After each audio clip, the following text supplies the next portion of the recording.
ಒಂದು ದಿನಕ್ಕೆ ನಾವೆಲ್ಲರೂ ಕೂಡ ಸಾಕ್ಷಿ ಆಗ್ತಾ ಇದ್ದೀವಿ.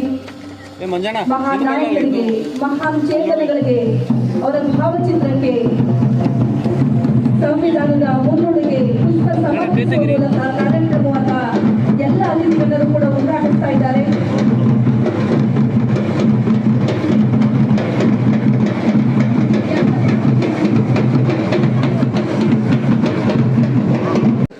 ನಮ್ಮ ಪ್ರಜಾಪ್ರಭುತ್ವಕ್ಕಾಗಿ, ನಮ್ಮ ಸಂವಿಧಾನಕ್ಕಾಗಿ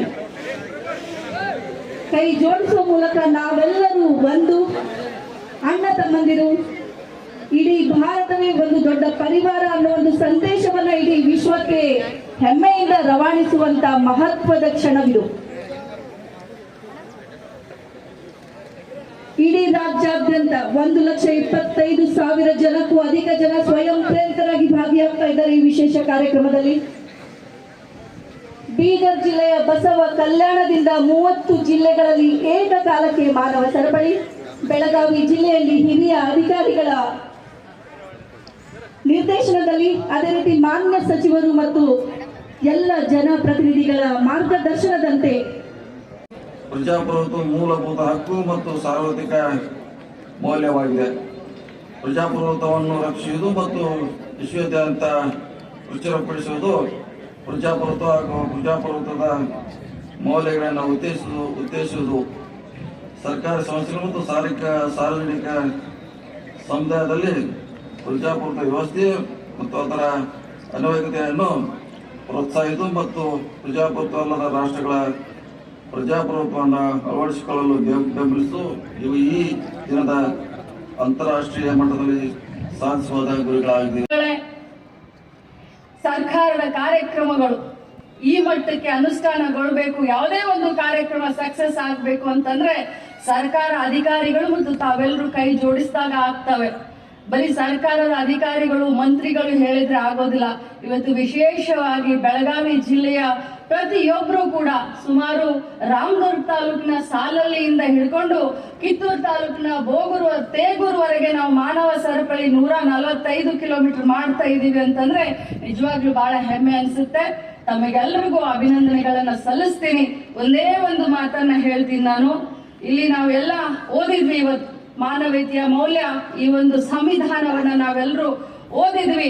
ಆದ್ರೆ ಇದನ್ನ ನಾವು ಅಳವಡಿಸ್ಕೊಳ್ಬೇಕು. ನಿಜವಾದ ಅರ್ಥದಲ್ಲಿ ನಮ್ಮೆಲ್ಲರ ಒಂದು ಜವಾಬ್ದಾರಿ ಏನು ಅಂತಂದ್ರೆ, ಇಡೀ ವಿಶ್ವದಲ್ಲಿ ಭಾರತ ದೇಶ ಅತ್ಯಂತ ದೊಡ್ಡ ಪ್ರಜಾಪ್ರಭುತ್ವದ ದೇಶ ಅಂತ ಹೇಳ್ತೀವಿ. ಆದ್ರೆ ನಮ್ಮ ದೇಶದಲ್ಲಿರುವಷ್ಟು ಧರ್ಮಗಳು, ನಮ್ಮ ದೇಶದಲ್ಲಿರುವಷ್ಟು ಭಾಷೆ, ನಮ್ಮ ದೇಶದಲ್ಲಿರುವಷ್ಟು ಜಾತಿಗಳು, ನಮ್ಮ ದೇಶದಲ್ಲಿರುವಂತ ಅನೇಕ ಸಂಸ್ಕೃತಿಗಳು, ಆಹಾರ ಪದ್ಧತಿ ಇವು ಬೇರೆ ದೇಶಗಳಲ್ಲಿ ಸಿಗ್ಲಿಕ್ಕೆ ಸಾಧ್ಯ ಇಲ್ಲ. ಆದರೂ ಕೂಡ ಒಂದೇ ಅಂದ ತಕ್ಷಣ ಮಾತರಂ ಅಂತೀವಿ ಅಂತಂದ್ರೆ ಅದಕ್ಕೆ ಯಾರಾದ್ರೂ ಕಾರಣ ಅಂತಂದ್ರೆ ನಮ್ಮ ಸಂವಿಧಾನ. ಪ್ರಜಾಪ್ರಭುತ್ವ ಅಂದ್ರೆ ಏನು, ಪ್ರಜಾಪ್ರಭುತ್ವದ ಮೌಲ್ಯ ಅಂದ್ರೇನು ಅಂತ ನಮ್ಗೆ ಬಾಬಾ ಸಾಹೇಬ್ ಅಂಬೇಡ್ಕರ್ ಅವರು ಹಾಕಿಕೊಟ್ಟಂತ ಈ ಸಂವಿಧಾನವನ್ನ ನಾವೆಲ್ಲರೂ ಕೂಡ ಮನಸಾರೆ ಒಪ್ಪಿ ಅದನ್ನ ಅಳವಡಿಸ್ಕೊಳ್ಬೇಕಾಗಿರೋದು ನಮ್ಮ ಧರ್ಮಗಳೇ. ಸರ್ಕಾರದ ಕಾರ್ಯಕ್ರಮಗಳು ಈ ಮಟ್ಟಕ್ಕೆ ಅನುಷ್ಠಾನಗೊಳ್ಳಬೇಕು, ಯಾವುದೇ ಒಂದು ಕಾರ್ಯಕ್ರಮ ಸಕ್ಸಸ್ ಆಗಬೇಕು ಅಂತಂದ್ರೆ ಸರ್ಕಾರ ಅಧಿಕಾರಿಗಳು ಮತ್ತು ತಾವೆಲ್ಲರೂ ಕೈ ಜೋಡಿಸಿದಾಗ ಆಗ್ತವೆ. ಬರೀ ಸರ್ಕಾರದ ಅಧಿಕಾರಿಗಳು ಮಂತ್ರಿಗಳು ಹೇಳಿದ್ರೆ ಆಗೋದಿಲ್ಲ. ಇವತ್ತು ವಿಶೇಷವಾಗಿ ಬೆಳಗಾವಿ ಜಿಲ್ಲೆಯ ಪ್ರತಿಯೊಬ್ಬರು ಕೂಡ ಸುಮಾರು ರಾಮದುರ್ಗ ತಾಲೂಕಿನ ಸಾಲಲ್ಲಿಯಿಂದ ಹಿಡ್ಕೊಂಡು ಕಿತ್ತೂರು ತಾಲೂಕಿನ ತೇಗೂರುವರೆಗೆ ನಾವು ಮಾನವ ಸರಪಳಿ 145 ಕಿಲೋಮೀಟರ್ ಮಾಡ್ತಾ ಇದ್ದೀವಿ ಅಂತಂದ್ರೆ ನಿಜವಾಗ್ಲೂ ಬಹಳ ಹೆಮ್ಮೆ ಅನ್ಸುತ್ತೆ. ತಮಗೆಲ್ಲರಿಗೂ ಅಭಿನಂದನೆಗಳನ್ನ ಸಲ್ಲಿಸ್ತೀನಿ. ಒಂದೇ ಒಂದು ಮಾತನ್ನ ಹೇಳ್ತೀನಿ ನಾನು. ಇಲ್ಲಿ ನಾವೆಲ್ಲ ಓದಿದ್ವಿ, ಇವತ್ತು ಮಾನವೀಯತೆಯ ಮೌಲ್ಯ, ಈ ಒಂದು ಸಂವಿಧಾನವನ್ನ ನಾವೆಲ್ಲರೂ ಓದಿದ್ವಿ. ಆದ್ರೆ ಇದನ್ನ ನಾವು ಅಳವಡಿಸ್ಕೊಳ್ಬೇಕು. ನಿಜವಾದ ಅರ್ಥದಲ್ಲಿ ನಮ್ಮೆಲ್ಲರ ಒಂದು ಜವಾಬ್ದಾರಿ ಏನು ಅಂತಂದ್ರೆ, ಇಡೀ ವಿಶ್ವದಲ್ಲಿ ಭಾರತ ದೇಶ ಅತ್ಯಂತ ದೊಡ್ಡ ಪ್ರಜಾಪ್ರಭುತ್ವದ ದೇಶ ಅಂತ ಹೇಳ್ತೀವಿ.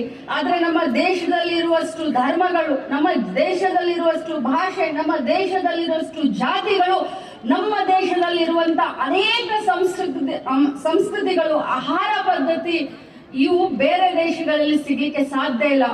ಆದರೂ ಕೂಡ ಒಂದೇ ಅಂದ ತಕ್ಷಣ ಮಾತರಂ ಅಂತೀವಿ ಅಂತಂದ್ರೆ ಅದಕ್ಕೆ ಯಾರಾದ್ರೂ ಕಾರಣ ಅಂತಂದ್ರೆ ನಮ್ಮ ಸಂವಿಧಾನ. ಪ್ರಜಾಪ್ರಭುತ್ವ ಅಂದ್ರೆ ಏನು, ಪ್ರಜಾಪ್ರಭುತ್ವದ ಮೌಲ್ಯ ಅಂದ್ರೇನು ಅಂತ ನಮ್ಗೆ ಬಾಬಾ ಸಾಹೇಬ್ ಅಂಬೇಡ್ಕರ್ ಅವರು ಹಾಕಿಕೊಟ್ಟಂತ ಈ ಸಂವಿಧಾನವನ್ನ ನಾವೆಲ್ಲರೂ ಕೂಡ ಮನಸಾರೆ ಒಪ್ಪಿ ಅದನ್ನ ಅಳವಡಿಸ್ಕೊಳ್ಬೇಕಾಗಿರೋದು ನಮ್ಮ ಧರ್ಮ.